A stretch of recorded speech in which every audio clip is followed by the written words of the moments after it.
ఆంధ్రప్రదేశ్లో ఉన్నటువంటి YouTubers channels వాళ్ళందరూ కూడా విశాఖపట్నంలో వారి తాలూకు ఇబ్బందుల్ని తెలుసుకునే విధంగా ప్రజలకి తెలియజేసే విధంగా ప్రభుత్వాన్ని తెలియజేసే విధంగా సమావేశాన్ని అలాగే ప్రథమ వార్షికోత్సవాన్ని కూడా విశాఖపట్నంలో ఏర్పాటు చేయడం చాలా సంతోషం.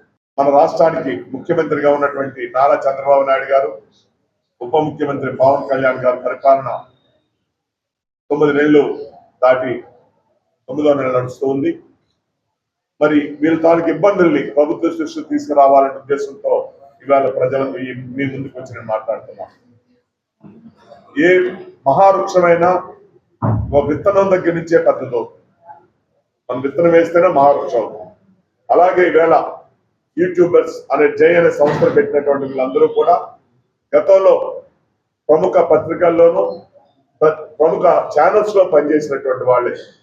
ఇవాళ నేను ప్రతిరోజు 4-5 కార్యక్రమాలకు అటెండ్ అవుతుంటాను.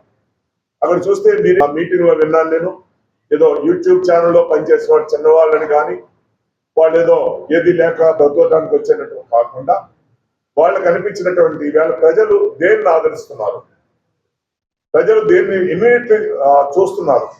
అలా ప్రభుత్వానికి ప్రజలకి వారధిగా ఎవరు ఉంటున్నారంటే ఈవేళ ఒకప్పుడు న్యూస్ పేపర్ తెల్లవారులేసి చూస్తేనే కానీ రోజు గడిచేది కాదు. ఈవేళ న్యూస్ పేపర్ ఎవరు చూడటంలా. దాని తర్వాత టీవీని చూస్తేనే కానీ తెల్లవారులేసి ఆ రోజు గడిచేది కాదు. అలా ఈవేళ టీవీని కూడా పక్కన పెట్టారు.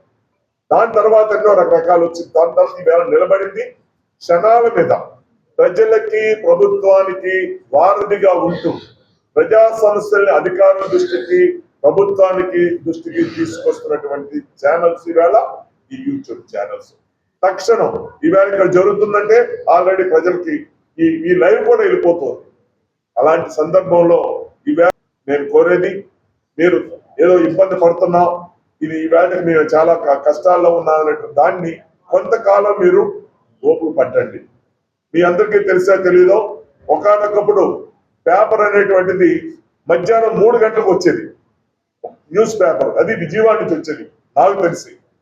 అలాంటిది ఈవేళ తెల్లవారు 4 గంటలకే తలుపు తట్టి పడుకున్న వాళ్ళు లేపే పరిస్థితికి వచ్చింది. అలాగే న్యూస్ ఛానల్ టీవీ చూడడం అనుకుంటే ఇందిరాగాంధీ చచ్చిపోయినప్పుడు మేము చిన్నవాళ్ళు ఒకరింట్లో ఏదో బ్లాక్ అండ్ వైట్ టీవీ ఉంటే ఆ ఇంటి మీద పడిపోయారు అందరూ. అదే విధంగా కనిపిస్తుంది అక్కడ ఇందిరాగాంధీ తీసుకెళ్తున్నారు అనేటువంటి పరిస్థితి.